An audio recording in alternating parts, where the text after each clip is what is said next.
Good morning, Active Minds. So what a conference. I really like the word conference. I like to think about the etymology of things, like the word origins of things. And the word conference, it comes from the Latin. Let's see, is this advancing? There we go. The word conference, it basically comes from the Latin of bring together. And when I think about everyone here, when I think about Hannah, who I really appreciate your introduction, and what an amazing speech she gave last night. What an inspiring, value-laden, I just knew she had so much to share with you, and to see her individual perspective be brought to bear to share with you, and then all the great questions that you had for her. And then afterwards, all the great things that you had to share about your artwork and what freedom means to you, and all of the great discussions that you all had, the questions that you had for the presenters of the artwork, and the interpretations that you had about the artwork that you were seeing, and just this conference, this meeting of minds. We're all individuals, but we all had so much to share with each other, so much to bring together, and then I was in the hotel here. We're in this big city, and Atlanta's beautiful, and it looks like an Ayn Rand novel with the skyscrapers outside and everything. And just thinking about this context that we're in, that we're in this comfortable hotel where we can have this meeting of minds, where we have this amazing food that we had last night, this amazing food court that's just adjoining this building with so many different options, so many people providing value from different cultures, so many of you providing value from different cultures, learning all the places that you guys are coming from, Syria and Argentina and Alabama and California, and all that you all have to share. And the context that we're in, this great city of Atlanta that we've all converged into, and all that's entailed in that, just the fact that you guys partook in the miracle of human flight to even converge here, and the fact that in order for the food to have happened yesterday, that all these moving parts had to come together. There's this whole supply network underlying every piece of food that we had last night.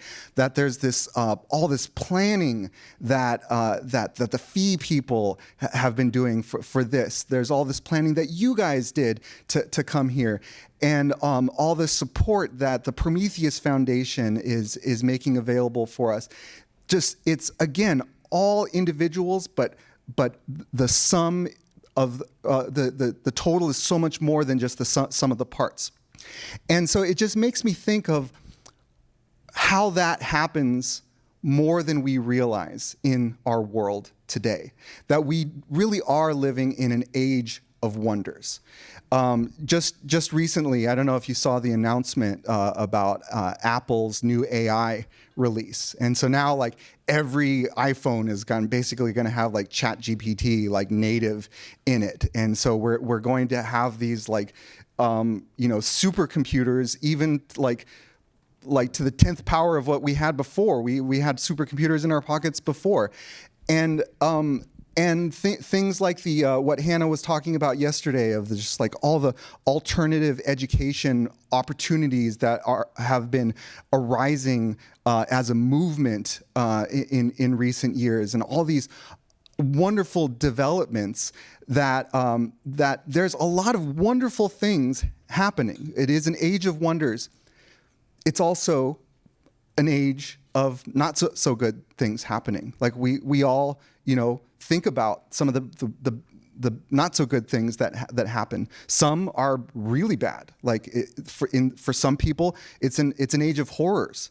Some of these same kinds of technologies are being used in really bad ways, and there are things like war and famine and diseases and inflation and things that we all worry about, and it just makes me think about and wonder, what's the difference?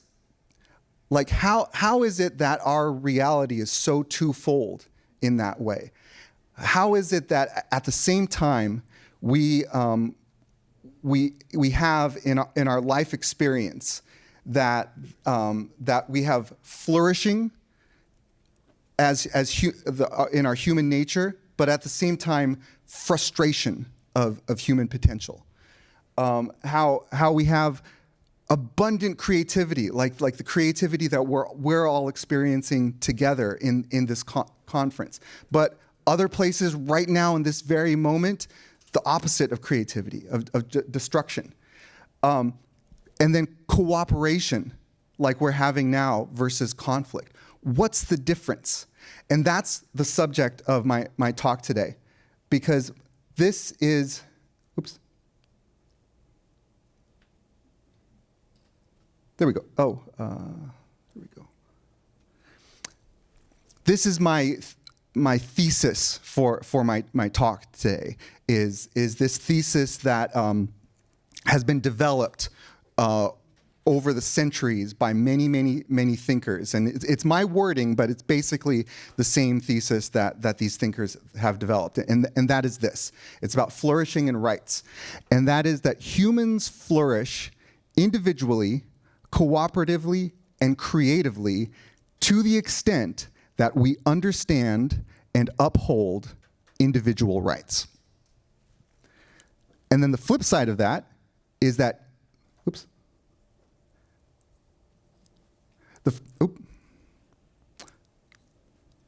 The flip side of that is that human potential is frustrated by isolation, conflict, and destruction to the extent that we misunderstand and violate individual rights. So that's what this morning session is going to be all about. That's the key concept, the key idea that we're going to be exploring in this lecture, but also applying in the other lectures in the morning, and in the exercises that you guys will be doing later in the morning, is exploring this notion of individual rights. And we're especially going to learn from active minds from the past, particularly 5 thinkers. This is going to be sort of the cast of characters of this intellectual journey that we're going to be taking. So the first founder of these 5 founders is John Locke. John Locke is considered the father of what's called classical liberalism. He's also considered one of the founders of Enlightenment philosophy. Thomas Jefferson, obviously famous as an American founder, as our 3rd president, and the author of the Declaration of Independence. Frederick Bastiat, who is the founder of the French classical liberal school and one of the greatest economics educators in history. Leonard E. Read, who was the founder of the Foundation of Economic Education, the organization that is putting on this presentation, and one of the founders of the modern libertarian movement, as it's referred to. And Ayn Rand, who is the founder of the philosophy of objectivism, and who is the leading inspiration of the Prometheus Foundation, whose generous support has made this event possible today. Now, Ayn Rand, when she was working in the movie industry, wrote this article called Textbook of Americanism. Now, Ayn Rand was not from America. She's from Russia, when it was the Soviet Union.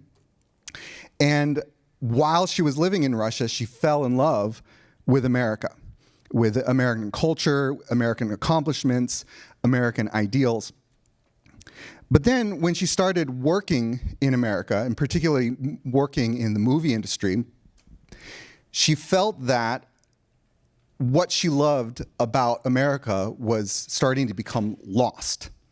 And so she wrote this article to try to remind her new fellow countrymen what she fell in love with about America in the first place. And it's this article called Textbook of Americanism.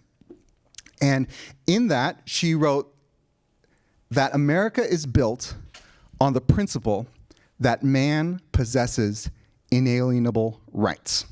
Now, that phrase, inalienable rights, that's from the Declaration of Independence. And she clarified that these rights belong to each man as an individual, not to men as a group or collective. Now, historically, like at the time when people used the word man, they didn't mean it in a gendered way. Like it meant like human, basically, in that context. That these rights are the unconditional, private, personal, and individual possession of each man, not the public, social, collective possession of a group. And so that's what she referred to as individualism versus collectivism. That these rights are granted to man by the fact of his birth as a man, not by an act of society. That man holds these rights not from the collective nor for the collective, but against the collective, as a barrier which the collective cannot cross. That these rights are man's protection against all other men, and that only on the basis of these rights can men have a society of freedom, justice, human dignity, and decency. And so that's what she believed was what she called Americanism, that this notion of individual rights.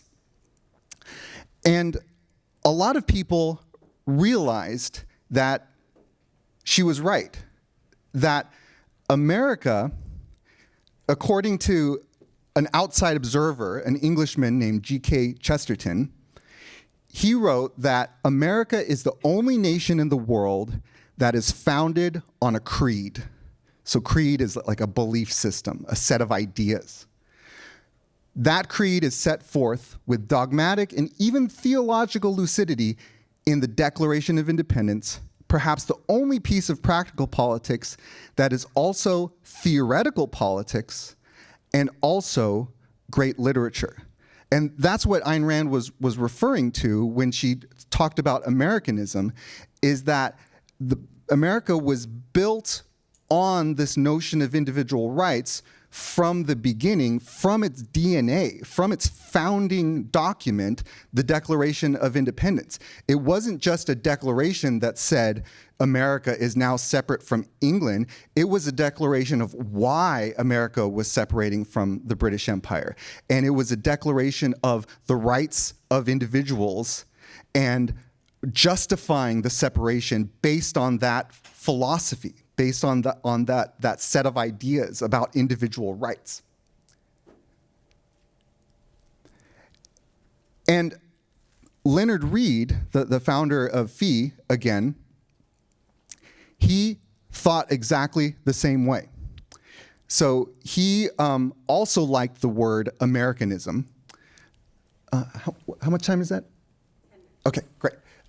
He also liked the word Americanism. But when we think about like how Rand and Read both talked about Americanism, it's important to make a distinction that they weren't thinking of nationalism. So when they talked about Americanism, they weren't talking about like, oh, who was born in America, or America, like the American government's policy, or even any particular culture that happens to be present in America. What they're referring to is the founding ideas of America. And they thought of that as a set of ideas that people throughout the world, no matter what country they live in, could embrace and model after.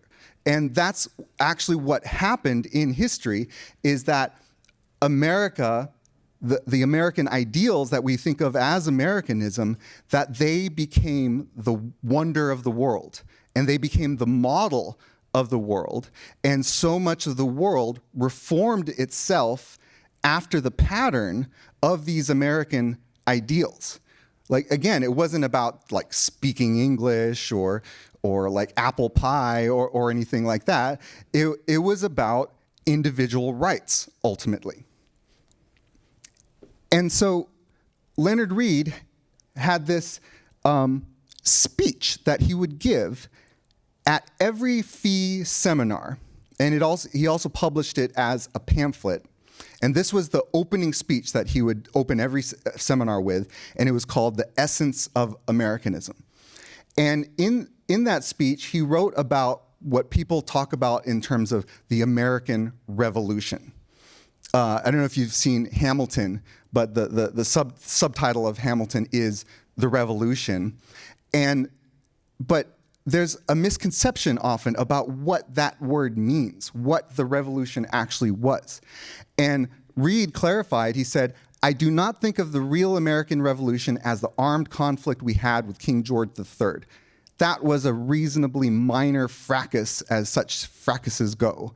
The real American Revolution was a novel concept or idea which broke with the whole political history of the world."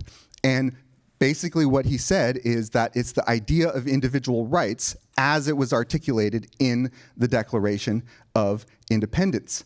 And he said that that doctrine of individual rights is what created what he called the American miracle, which made America the model for other countries and other peoples throughout the world to adopt individual rights in order to have the same kind of results. And he was right, because the founding fathers themselves agreed with that as well. Let's see. Oop. So again, the Declaration of Independence was written by Thomas Jefferson. The person who selected Thomas Jefferson to write the Declaration of Independence as basically like the breakup letter to the British Empire and the statement of principles justifying that breakup was John Adams, the second president. And John Adams and Thomas Jefferson, they had a long correspondence later in life, and John Adams was reminiscing about the revolution.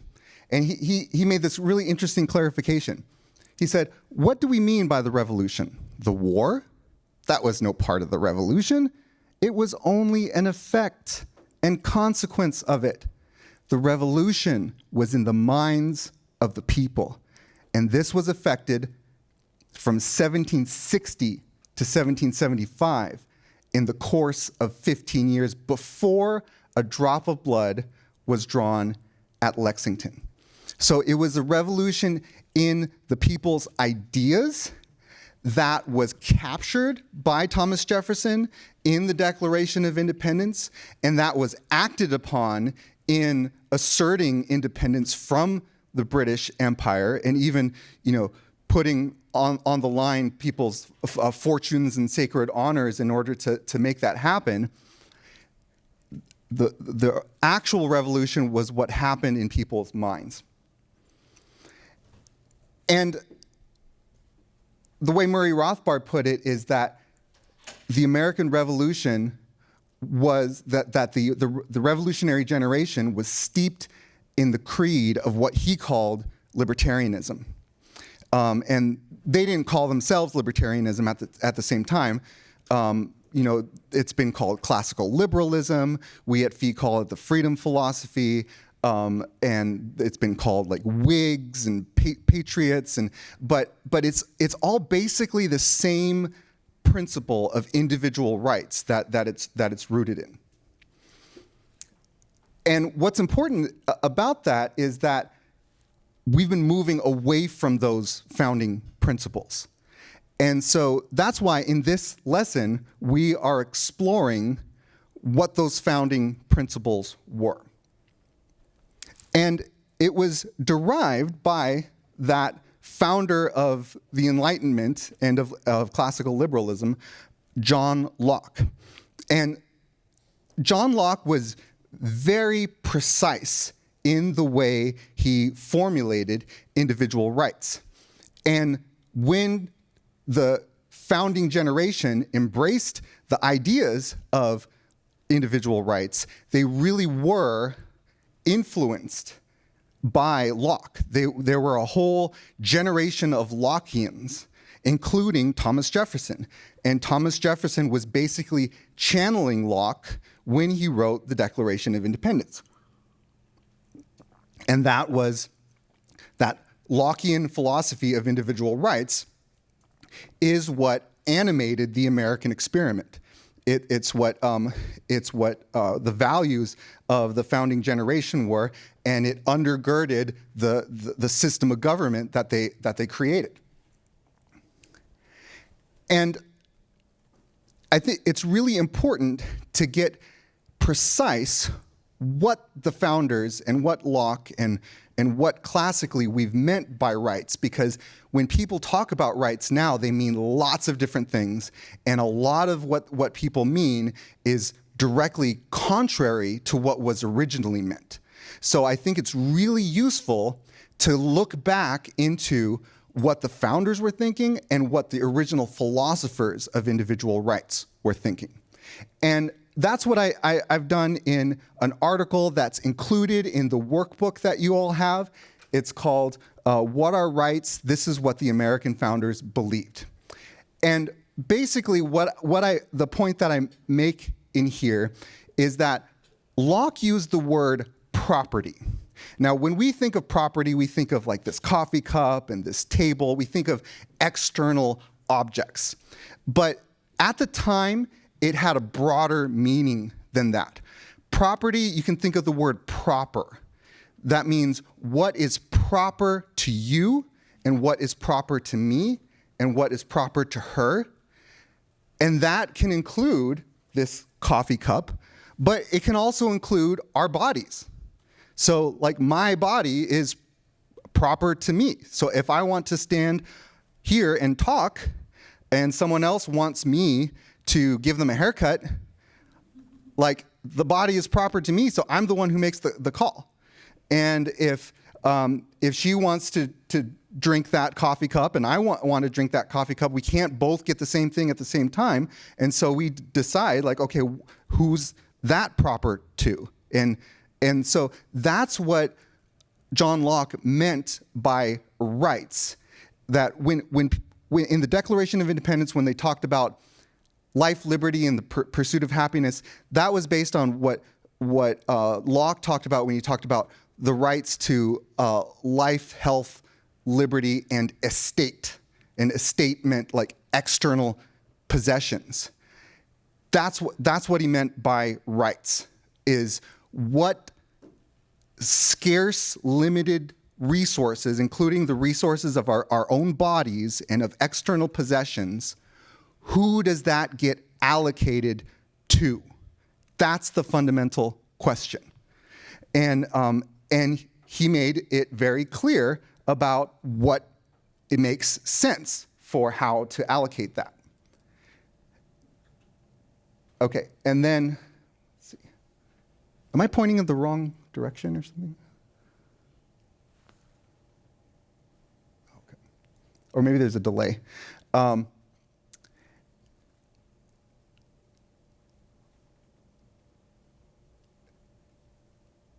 Okay, now a really important distinction about this is that what a lot of people talk about today in terms of rights are very antithetical to that.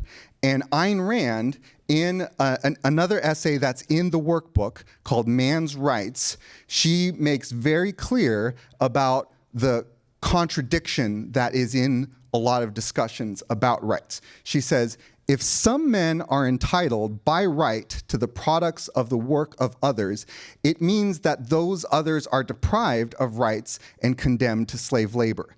Any alleged right of one man which necessitates the violation of the rights of another is not and cannot be a right. So with the examples that I gave before, if someone has a right to a haircut from me, that means I actually don't have a right to give this speech, because I can't do both at the same time. I'd have to start giving that haircut. And if I have a right to a cup of coffee from her, she can't have that same right to that cup of coffee. She has to provide that to me. And she might even need to work in order to provide that for me. And so some ideas of rights are just not logically compatible. That's the thing.